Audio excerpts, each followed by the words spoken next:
जय श्री कृष्ण, राधे कृष्ण। ओम नमो भगवते वासुदेवाय। जब दक्ष के सभी पुत्र प्रवृत्ति मार्ग की ओर से भ्रष्ट हो गए तो उन्होंने 10,000 पुत्र और उत्पन्न किए। वे भी नारद जी के उपदेश से निवृत्ति परायण हो गए। ऐसा होने पर प्रजापति दक्ष ने क्रोधावेश में नारद जी को शाप दिया कि तुम कभी भी एक स्थान में नहीं रह पाओगे, तुम्हें हमेशा भटकते रहना पड़ेगा। नारद जी ने दक्ष के शाप को स्वीकार किया और दक्ष से कहा, मैं तुम्हें शाप के बदले में वरदान देता हूं कि तुम्हारे घर बहुत सी पुत्रियां उत्पन्न होंगी, अतः संन्यास उन्हें देने का प्रश्न ही नहीं उठेगा। नारद जी ने दक्ष को आशीर्वाद दिया, जो शाप का बदला आशीर्वाद से दे वही संत है। सहनशीलता का निर्वाह ही साधुता है। उसके मन में राग द्वेष कभी उत्पन्न नहीं होते। ब्रह्मा ने सभी इंद्रियां बहिर्मुख बनाई है। यह इंद्रियां जब अंतर्मुख हो जाती है तभी आनंद की प्राप्ति होती है और तभी जीव और शिव का मिलन भी होता है। जब तक बाह्य द्वार बंद नहीं करोगे तब तक अंतस के द्वार खुल नहीं पाएंगे। सुखदेव जी वर्णन करते हैं, राजन, फिर आगे चलकर दक्ष के घर 60 कन्याओं का जन्म हुआ। इनमें से अदिति के घर 12 संतानें हुई। इनमें से एक का नाम था त्वष्टा। इस प्रजापति त्वष्टा के पुत्र उत्पन्न हुआ विश्वरूप। एक दिन जब इंद्र सिंहासन पर बैठे हुए थे तो वहां बृहस्पति आए। अपने और सारे देवों के गुरु बृहस्पति का आगमन हुआ, फिर भी इंद्र ने आसन से उठकर उनका स्वागत नहीं किया। बृहस्पति मान की उपेक्षा रखते हैं, धन की नहीं। ऐसे अपमान के कारण बृहस्पति ने देवों का त्याग किया और इंद्र को शाप दिया कि तू दरिद्र होगा। संपत्ति के मद में शुद्ध बुद्ध और ज्ञान भान भूला हुआ व्यक्ति दरिद्र होने पर ही सयाना होता है। दैत्यों ने तो इसे शुभ प्रसंग माना और देवों के साथ युद्ध शुरू कर दिया। उन्होंने स्वर्ग जीत लिया। पराजित देवगण ब्रह्मा के पास पहुंचे। ब्रह्मा ने देवताओं को कड़ा उलाहन दिया, क्योंकि वह पराजय तो उस ऋषि के अपमान का ही फल था। उन्होंने ऋषि ब्राह्मणों की सेवा करने का आदेश देते हुए कहा, किसी ब्रह्मनिष्ठ ब्राह्मण को गुरु मानकर उसे बृहस्पति का आसन दो। देवों ने पूछा, ऐसा ब्रह्मनिष्ठ ब्राह्मण कौन है? ब्रह्मा ने कहा, प्रजापति त्वष्टा का पुत्र विश्वरूप ब्रह्मनिष्ठ है। विश्व यानी जगत, विश्व यानी विष्णु भगवान। विश्व के प्रत्येक पदार्थ में जो विष्णु का दर्शन करे वही विश्वरूप है।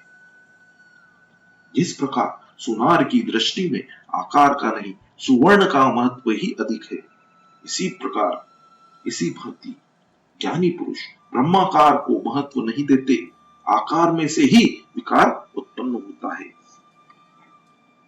विश्वरूप सभी जड़ चेतन में ईश्वर की झलक देखता था। शत्रु को भी शत्रु भाव से नहीं, ईश्वर भाव से देखो। सभी के प्रति सद्भाव रखना कठिन है। मार्ग में किसी सौभाग्यवती नारी का दर्शन होने पर तो लक्ष्मी जी की भावना मन में उत्पन्न हो जाएगी, किंतु विधवा मिल जाए तो झुंझलाहट से आंखें फेर लेते हैं। वे यूं नहीं सोचते कि विधवा भी तो गंगा के समान ही पवित्र है। विश्वरूप ब्रह्मज्ञानी तो था ही, ब्रह्मनिष्ठ भी था। ब्रह्मद्रष्टा ही ब्रह्मोपदेश कर सकता है। इसी ब्रह्म रूप के सहारे देवों ने दैत्यों का पराभव किया। दैत्य कौन है? काम, क्रोध आदि ही दैत्य है। ब्रह्मा के आदेश से देवगण विश्वरूप के पास गए। उन्होंने देवों को नारायण कवच प्रदान किया। इसी के सहारे देवों को अपना राज्य फिर प्राप्त हो गया, जो उन्होंने बृहस्पति का अपमान करके गंवाया था। नारायण कवच से समर्थ होकर इंद्र ने असुरों की सेना को पराजित कर दिया। युद्धा संग्राम में जाते हुए लोहे का कवच बख्तर धारण करता है। इसी प्रकार नारायण कवच मंत्रात्मक बख्तर है। इस मंत्र का जप करने वाले को चाहिए कि वह पहले अंगान्यास करे, कर न्यास करे। शरीर के प्रत्येक अंगों का न्यास करके इस मंत्र का जप करना है, जो नारायण कवच कहलाता है, जिसका अर्थ है जल के अंदर रहने वाले जलचर जंतुओं से और वरुण के पाश से मत्स्य मूर्ति भगवान मेरी रक्षा करे। माया से ब्रह्मचारी रूप धारण करने वाले वामन प्रभु भूमि पर भी मेरी रक्षा करे। आकाश में विश्व रूप त्रिविक्रम प्रभु मेरी रक्षा करे। यह बात निश्चित रूप से सत्य है। इस कारण से सर्वज्ञ सर्वव्यापक भगवान श्री हरि सदा सर्वत्र सर्व स्वरूपों से हमारी रक्षा करे।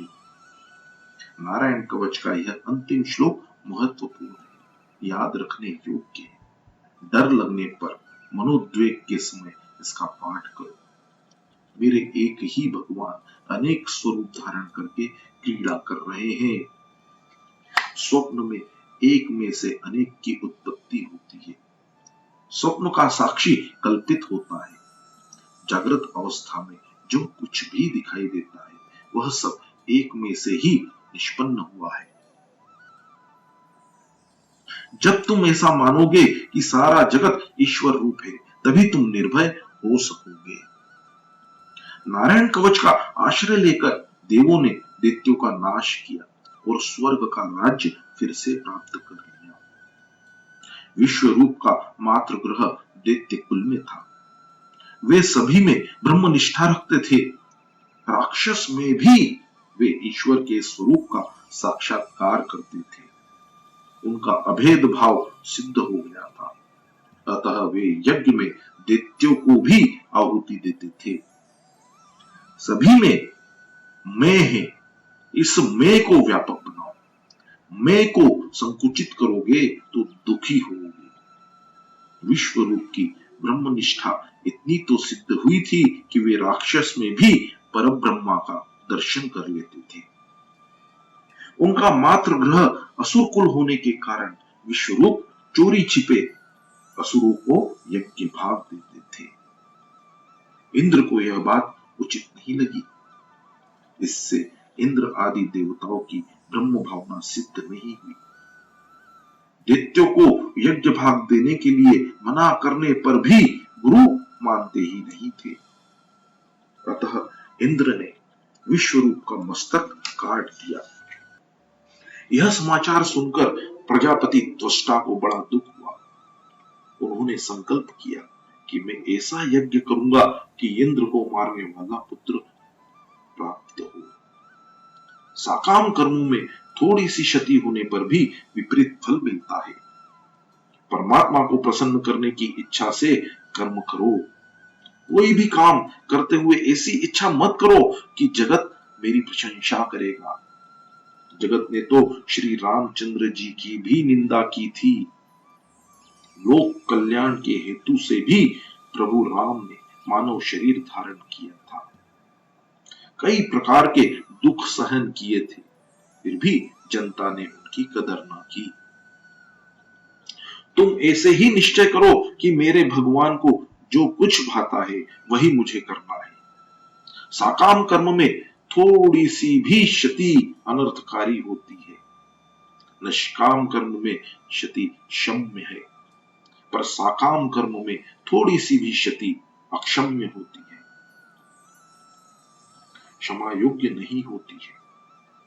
यज्ञ मंत्र से कोई ऐसी क्षति हो गई कि इंद्र की हत्या करने वाले पुत्र के बदले इंद्र के हाथों से मारे ही जाने वाला पुत्र उत्पन्न हुआ।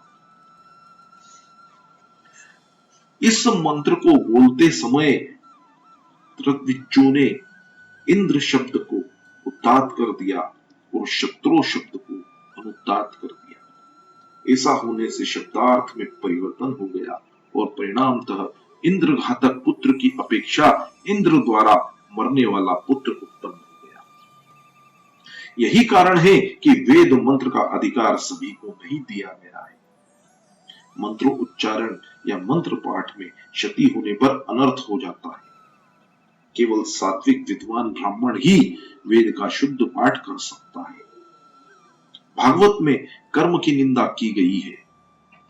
भागवत शास्त्र में केवल भक्ति की ही महिमा हो और कर्म को गौण माना गया हो ऐसी बात नहीं है। हाँ, साकाम कर्म को गौण माना गया है। कर्म करते समय एक ही हेतु होना चाहिए, वह यह है कि ठाकुर जी को प्रसन्न करना है। यज्ञ कुंड में से वृत्तासुर उत्पन्न हुआ। वह देवों को सताने लगा। देवों के सभी अस्त्र शस्त्र प्रभावहीन सिद्ध हुए।